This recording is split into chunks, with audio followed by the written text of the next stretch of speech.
김학의 전 법무부 차관이 첫 소환 조사 이후 사흘 만인 어제 두 번째 피의자 조사를 받고 6시간 만에 귀가했습니다. 검찰은 김 전 차관이 모든 혐의를 부인함에 따라 증거인멸의 우려가 있다고 보고 이번 주 내로 구속영장을 청구할 방침입니다. 네, 한편 지난주 서아프리카 지역에서 무장 테러 집단에 피랍된 한국인 여성이 프랑스군에 의해서 무사히 구출돼 프랑스에 도착했는데요. 구출 작전 과정에서 프랑스군 2명이 숨졌습니다. 이 관련 내용들 김성수 시사평론가 손정혜 변호사와 짚어보겠습니다. 네, 어서 오세요. 안녕하십니까. 예. 자, 먼저 어제가 부처님 오신 날이었는데요. 안타까운 교통사고 얘기부터 하나 좀 하고 가겠습니다. 예, 소면에서도 이야기 좀 해주실래요? 70대 운전자 사고 당사자고요. 그렇죠. 네. 13명의 사상자가 발생했습니다. 피해가 어떻게 일어난 굉장히 겁니까? 많이 났고요. 경남 양산 통도사 인근입니다. 어제 이제 부처님 오신 날이기 때문에 많은 사람들이 가족 단위로 방문했을 것이라고 예상이 되는데 70대 운전사가 이제 운전 미숙으로 보입니다. 아마도 브레이크를 밟는다는 것이 가속 페달을 밟지 않았겠느냐라고 사고 경위를 지금 추정하고 있는 상황인데요. 75세이고요. 이 사찰 입구서 인도로 돌진해서 인도를 걷고 있는 사람들을 향해서 그 충격을 가했기 때문에 13명이 사상에 이르게 됐고요. 1명이 사망하는 사건도 났고 있는데 더군다나 이제 중상자들도 굉장히 많은 상황이고요. 경상자 포함해서 부부 단위, 더군다나 이제 모녀 단위 뭐 이런 사람들이 많아서 더 안타까움을 자아내고 있는데 갑자기 속도를 내면서 도로 안쪽으로 돌진했다라고 목격자들이 진술하고 있는 상황입니다. 예, 지금 운전자는 가속 페달을 평소처럼 밟았는데 밟은 만큼 이상의 속도가 났다 이렇게 주장을 하거든요. 이걸 거꾸로 이야기하면 뭐 급발진 얘기를 하는 것 같아요. 급발진 차량 이상, 기계 결함 여부는 이제 조사를 해야 되겠지만 일단 경찰에서는 고령 운전자가 좀 여러 가지 이제 신체 기능 저하나 여러 가지 운전 미숙으로 인해서 잘못 기계를 조작했다라고 평가하고 있는 것이 아닌가라는 생각이 드는데요. 정확한 것은 블랙박스도 조사를 해야 되고요. 그렇죠. 국가수의 EDR 조사도 거쳐야 되지 않을까 생각이 드는데 일단 고령 운전자의 사고가 잦아지는 것이 또 우리 사회의 문제입니다. 네, 실제로 이제 고령 운전자들의 사고가 굉장히 증가하는 추세라고 하더라고요. 예. 이게 어느 정도 좀 증가하고 있는 겁니까? 지금 뭐 4년새에 그 만여 건이 늘어났습니다. 그러니까 굉장히 심각한 상황이라고 볼 수가 있고요. 예. 이번 상황도 그 사실은 경찰에서 분석하고 있는 내용은 지금 여기를 좀 설명해 드려야 될 텐데 너무 사람이 많고 차량이 너무 운집해 있는 상황이에요. 그러면 가다가 서다가 하는 걸 지속적으로 반복을 해야 됩니다. 근데 이럴 때 이제 좀 주의를 충분히 두지 않다가 갑작스럽게 앞에 있는 차를 갖다 따라가려고 가속 페달을 밟았을 때 자기가 생각하지도 못하는 힘이 가해질 수가 있어요. 더군다나 지금 차가 보니까 RV더라고요. 이런 차들 같은 경우는 자기가 생각하는 것보다 훨씬 이상의 힘으로 이제 그 언덕들 같은 경우는 올라갈 수가 있단 말이죠. 그랬을 때 그러면 그걸 제어를 해야 되는데 제어를 할 때 당황하다 보면은 반응 속도가 특히나 노인들 같은 경우는 떨어집니다. 그러면 자기가 분명히 발을 옮겨서 브레이크를 밟았다고 생각을 하지만 밟고 있던 가속 페달을 더 밟을 수 있는 가능성들이 농후해요. 그런 상태에서 앞에 있는 차를 부딪히지 않기 위해서 가장 쉽게 할 수 있는 행동은 핸들을 꺾는 거거든요. 그랬을 때 인도에서 걸어가고 있던 분들을 갖다 덮칠 가능성이 많습니다. 그러니까 이런 상황들 때문에 지금 그 안전교육이 지금 굉장히 큰 그런 화두로 다가가고 있는데 지금 고령 운전자가 300만 명인 시대에도 이들에 대한 충분한 안전교육은 실시되지 않고 있다라고 하는 것이 계속 거듭해서 지적되고 있는 상황이고 특히나 지금 75세 이상의 고령 안전자에 대한 안전교육의 의무화도 가져오지 못하고 있는 상황입니다.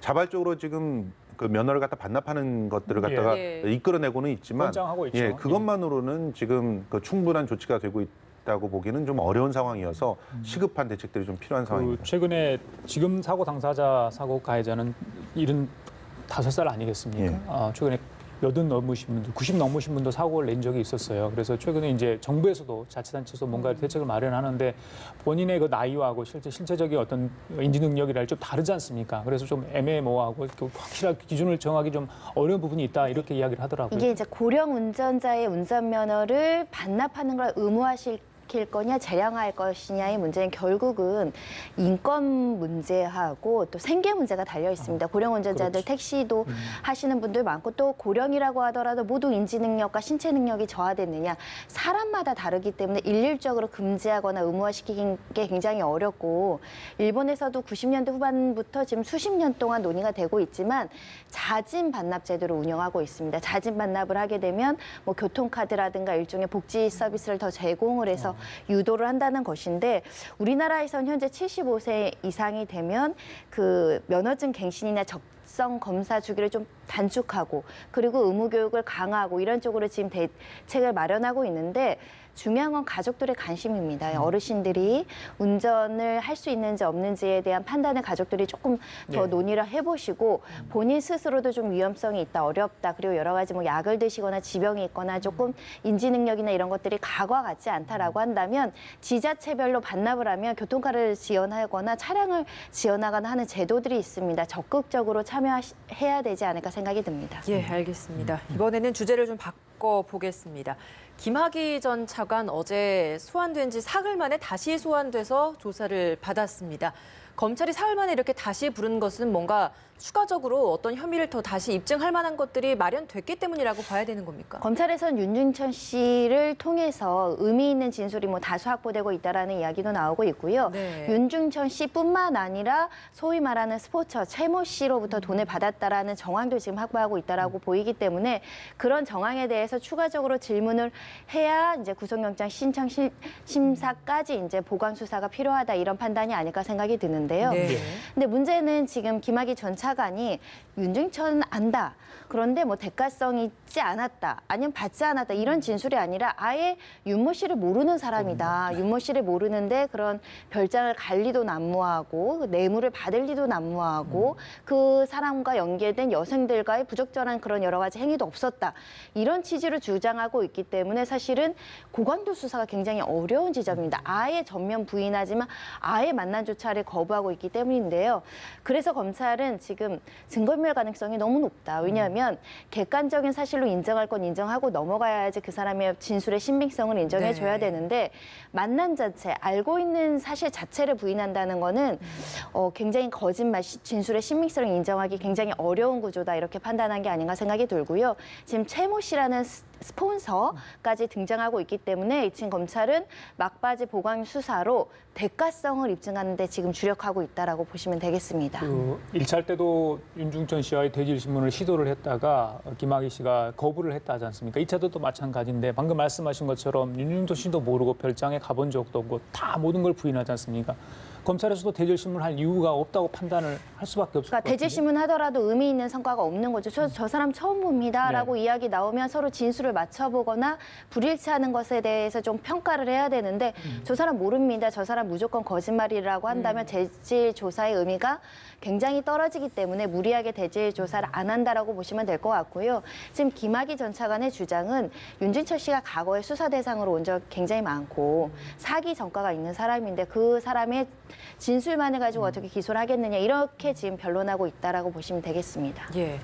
한쪽에서는 다 맞다라고 인정을 하고 있는 상황이고 한쪽에서는 아예 모르는 사람이다라고 주장을 하고 있는 상황. 사실 이게 재판으로 가거나 수사가 더 깊어지면 깊어질수록 어느 한쪽의 거짓말인지는 드러나기 마련일 텐데 이렇게 주장을 하고 있는 이유는 좀 어디에 있다라고 보십니까? 예, 드러나기 마련이라고 말씀하셨지만 지금 윤중천이라고 하는 사람, 이 사람의 특수성 때문에 김학의 전 차관은 지속적으로 자신의 입장을 고수하고 있는 걸로 보여요.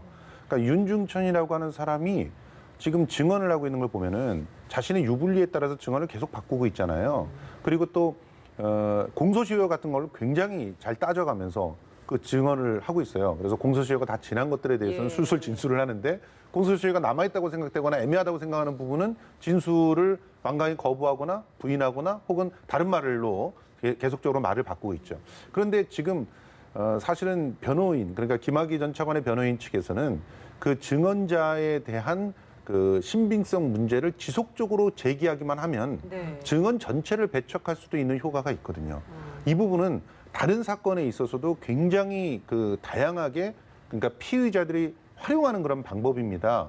지금 뭐 그 비슷한 케이스로도 장자연 사건 같은 경우도 윤지호라고 하는 증언자가 배척되기만 한다면 상당히 많은 사람들이 자신들의 혐의를 갖다 벗어날 수 있다고 생각을 하거든요. 그건과 마찬가지죠. 그래서 지금 윤중천의 증언만으로는 모든 걸 해결할 수 없다. 드러나지 않을 수 있다. 당연하죠. 거죠. 그리고 증언 자체가 전체가 재판 과정에서 배척될 수도 있다. 그러면 결과적으로 얼마나 생생한 물증이나 혹은 윤중천이 아닌 객관적으로 그 증언자가 배척당하지 않을 수 있는 그런 사람의 증언을 확보하느냐. 이것이 굉장히 중요한 관건이라고 볼 수 있습니다. 이제 검찰도 이르면 오늘 중에 영장을 청구한다고 합니다. 법원에 일단 판단을 받아볼 필요가 있을 것 같아요. 지금 말씀하신 것들이 진짜 법원에서 어떻게 다뤄질지, 어떤 결정을 날지 어떻게 예상을 하십니까? 일단 뇌물 액수를 어느 정도 소명하는지가 검찰의 숙제이고 뇌물 액수가 1억 원이 초과된다라고 한다면 영장이 발부될 가능성이 매우 높습니다. 왜냐하면 뇌물 액수가 1억 원이 넘어가면 무기 또는 10년 이상의 징역이기 때문에 영장 발부는 가능성이 매우 높아지는데 네. 뇌물 액수 1억 원과 관련해서 말씀하신 것처럼 윤 씨 진술 이외에 정황 증거로 보강할 수 있느냐, 다른 참고인들의 어떤 진술이 확보되어 있느냐 이런 것들이 관건이 될 것 같은데요. 예. 현재 나와 있는 내용들은 굉장히 많습니다. 뭐 목동 재개발 사업을 하는데 아파트를 요구했다라든가 윤 씨가 지금 수천만 원 상당의 금품을 제공했다라는 의혹도 있고요. 그 스폰서 채무 씨도 수천만 원을 제공했다. 이런 것들을 다 포함하면 1억 원은 넘는 것이 기명사실인데 진술의 신빙성을 다투고 그 진술과 관련해서 과거의 진술과 불일치하는 부분이 있거나 모순이 있다라고 한다면 영장이 기각될 여지가 있습니다. 그래서 결국은 범죄의 소명 정도에 대해서 얼마나 검찰이 꼼꼼하게 사실관계를 맞추고 증거를 조사했는지가 관건이지 않을까 생각이 들고요. 지금 현재 전부 모른다라고 하는 김 전 차관의 그 태도는 증거인멸 가능성이 굉장히 그렇죠. 높다라고 평가돼서 범죄 소명만 되면 영장이 발부될 수 있다라고 보시면 되겠습니다. 알겠습니다. 다른 주제도 또 짚어보겠습니다. 이 주말 내내 굉장히 시끄러웠던 주제 중에 하나였는데 그 프랑스 군이 예. 인질들을 다시 구해냈는데 이 예. 안에 한국인이 포함돼 있었습니다. 그리고 그렇습니다. 구출하는 과정에서 프랑스 특수부대 요원 2명이 또 숨지는 일까지 있었는데 예. 어찌된 정황이었던 겁니까? 간단하게 요약하면은 이제 프랑스에서는 지난 1일 프랑스인 2명이 이제 납치됐다라고 하는 정보를 이제 입수하고 예. 그리고 유관국으로부터 면밀하게 정보를 갖다 받은 다음에 인질 구출 작전에 돌입을 한 거죠. 이 프랑스인들은 그 펜드자리 그 국립공원이라고 예. 부르키나파소와 베냉 접경 지역에 예. 있는 천연 국립공원인데 여기는 뭐 우리가 TV 다큐멘터리 같은 데서도 많이 봤던 그 국립공원으로 천연의 그 조건이 보장이 돼 있는 곳이라서 많은 그 관광객들이 가고 있지만 실제로는 여기가 빈번하게 지금 사고가 일어나고 있어요. 이 인질 구출 작전이 진행된 이후 이틀 후에도 또 총격 사건이 벌어져가지고 6명이 숨진 그렇게 굉장히 좀 뜨거운 곳입니다. 그래서 프랑스는 지금 그 두 가지 의견이 막 서로 오가고 있는데 네. 어떤 그 언론에서는 국가가 국민들을 상대로 해서 충분한 정보를 제공하지 않아서 이들이 피해를 입었다 이렇게 주장하는 언론이 있고 또 어떤 언론에서는 아니다. 여기는 분명히 황색으로라도 지정이 돼 있던 곳이다. 그러면 여행을 자제해야 되는데 가서 이제 소중한 우리 대원들을 잃었다. 이런 논란이 그냥 팽팽하게 맞서고 있는 이런 상황입니다. 이렇게 근데 프랑스 군이 구출하는 작전에서 한국인과 미국인을 갖다 같이 구출했어요. 근데 이 두 사람이 다 미국도 한국도 서로 납치된 것을 모르고 있었는데 알고 봤더니 이들이 부르키나파소에서 베냉으로 버스로 이동하고 있는 중에 그 버스가 아마 습격을 당한 것 같아요. 그래서 거기서 두 사람이 인질이 돼 있었는데 28일 동안이나 억류됐는데도 아무도 몰랐던 그런 상황이 있었던 것이죠. 예, 일단 한국인 40대 여성은 무사히 이제 구출이 됐고 현재 병원에서 안정을 취하고 있는 상황이랍니다. 한국 귀국 의사도 밝혔다고 지금 현재 언론에서 전해지고 있는 상황인데 방금 말씀하신 비슷한 상황인 것 같아요. 우리나라에서 과연 그 지역을 어떻게 여행 금지 공고, 자제 여러 가지 형태로 지정을 할 수 있는데 단계가 좀 낮춰졌다. 뭐 그게 직접적인 원인이었는지 아닌지는 좀 나중에 좀 이야기를 해봐야 되겠습니다만은 어떻게 보십니까? 해당 지역이 이제 철수 권고에서 여행 자제로 이제 격화되긴 했지만 여전히 테러 집단들이 활동하고 있기 때문에 안전에 대한 우려가 충분히 있는 지역이라는 건 이제 분명한데 여행 자제라고 했을 때 본인 판단에 위험하면 가지 않아야 됨에도 불구하고 왜 위험적을 갖느냐 이런 비판도 지금 제기되고 있는데요.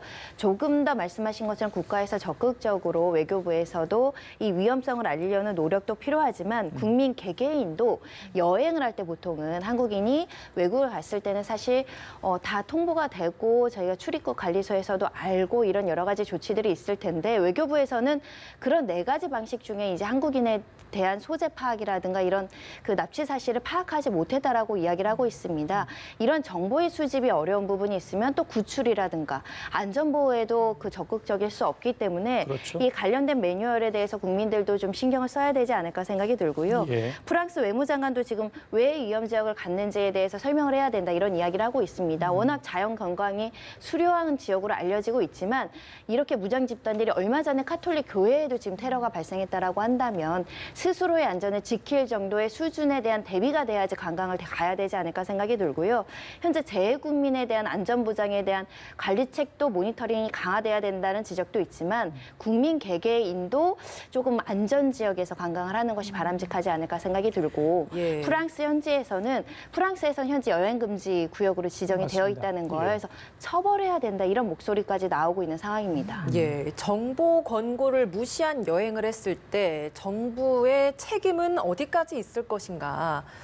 여기에 대해선 저희가 어떻게 좀 생각을 해야 되는 사실은 겁니까? 이게 여행 자제, 여행 금지 구역 이게 의무 사항은 아니거든요. 법률로 어떤 제재를 하거나 처벌 조항을 하거나 가지 못하게 하진 않습니다. 그냥 이런 곳은 위험하니까 자제하십시오 정도의 권고라고 생각한다면 현재로서는 국민들에게 어떤 처벌을 할 수 없습니다. 그렇다고 국민의 국가의 생명 보호 의무가 면제되는 건 아닙니다. 여행 금지 국가에 간다고 하는 국민이 있다고 하더라도 이것을 쉽사리 포기하거나 예. 그 사람의 책임으로 몰려서 인명구조에 또 구출에 소홀히 한다고 하는 거는 또 국가의 의무를 방기하는 거기 때문에 예. 가장 중요한 것은 이 여행자가 어디로 가는지 이동 시스템이나 이런 거에 대해서 적극적으로 정보를 수집하고 그리고 그런 지역이 얼마나 위험성이 있는지에 대해서 대내외적으로 홍보를 적극적으로 하고 그리고 이런 문제가 발생했을 때도 정보 공유를 통해서 적극적으로 구출해야 되는데 28일간 납치된 사실조차 저희가 구출 이후에 알았다라는 것은 뭔가 허점에 대한 제도 개선도 좀 필요하다라는 생각이 듭니다. 예, 알겠습니다. 뭐 시간이 많지 않은데 하나만 짚어보도록 하겠습니다. 성접대와 횡령 의혹을 받고 있는 승리, 내일 영장 실질 심사가 있습니다. 네. 영장에 성접대뿐만 아니라 본인의 성매수 매매 예. 이게 들어가 있다고 하는데 이건 뭐 본인한테 굉장히 큰 타격이 될 것 같아요. 이게 정말 그럼요. 예. 혐의가 입증이 된다면요. 예. 예, 어떻게 보십니까? 지금 뭐 그 승리의 혐의들은 애초에 알려진 것에서 계속적으로 혐의들이 수사가 거듭되면 거듭될수록 자꾸 늘어나고 있습니다. 그런데 지금 일단 연예인으로서 또 나름대로 그런 활동들을 하고 있었던 그런 예. 입장에서는 특히나 강하게 그 도덕성에 대한 문제제기가 다가오는 게 바로 성매매 혐의라고 볼 수가 있어요. 왜냐하면 지금 다른 혐의들도 굉장히 참 충격적인 겁니다. 뭐 자금횡령이라든가 뭐 또 성매매 알선이라든가 이런 것들도 굉장히 충격적이지만 본인 스스로가 그 시스템 자체를 즐겼다라고 하는 얘기밖에 안 되는 거거든요. 예. 지금 자기는 모르는 사이에 클럽에서 자기네들이 마약을 갖다 유통했다. 내가 잘 모르는 사이였지만 나는 성매매 같은 거 하지 않았지만 그 밑에 있는 사람이 했나 보다. 이렇게 피해갈 수 있는 것들이 다른 것들은 있다 그래도 지금 이 부분 자기 스스로가 성매매를 했다라고 하는 부분은 피해 나갈 수가 절대 없기 때문에 이 부분이 입증이 된다면 굉장히 큰 충격으로 다가올 것 같습니다. 성매매, 또 알선 여러 가지 혐의가 있는데 일단 영장 발부 여부 가장 궁금한데 어떻게 예상을 하십니까? 일단 초범이고요. 지금 가장 중요한 핵심적인 게 횡령인데 횡령의 금액이 5억 원 이상으로 특정이 됐지만 승리 입장에서 다툼의 여지가 좀 있습니다. 왜냐하면 통상적인 횡령은 회사 돈을 빼돌려서 개인적인 사적인 유흥이나 빚 갚는 데 쓰거나 사적 이익을 많이 항유했을 경우에는 범죄의 중대성이나 이런 것들이 쉽사리 인정이 되는데 현재의 구조로는 다툼의 여지가 법률적으로 좀 많기 때문에 영장 실질 심사 판사 입장에서는 일단은 다툴 게 많으면 소극적으로 그 영장이 기각될 가능성이 있습니다. 현재로서는 기각 가능성도 많이 남아 있다라고 보입니다. 예, 그래요. 알겠습니다. 지금까지 김성수 시사평론가 손정혜 변호사 두 분과 얘기 나눠봤습니다. 말씀 잘 들었습니다. 고맙습니다. 고맙습니다.